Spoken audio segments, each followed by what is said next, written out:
Welcome to the Slop Farm. Enjoy the video. You begin by gathering essentials, a working email or phone number, and the device you'll use. Open the QQ app or visit the official sign-up screen. Choose phone or email registration and tap Create Account. Enter the phone or email, then a strong password you can remember but others cannot guess. Once done, provide the display name and set region if prompted. Make sure notifications are allowed so verification codes arrive fast. Then request the verification code to continue. Once you receive the verification code, type it exactly into the verification field. This proves ownership and unlocks the next steps.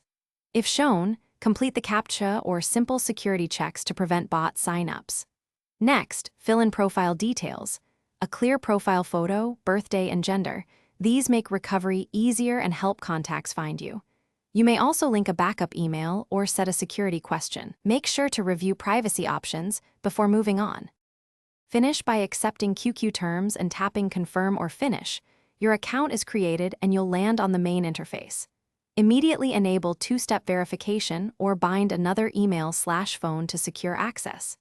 Sync contacts if you want friend suggestions, otherwise adjust privacy settings. If verification fails, try resending the code, check SMS inbox and email spam folders, or use an alternate phone/email. If problems persist, restart the app or retry on the Thanks for watching. Consider subscribing if we helped you today.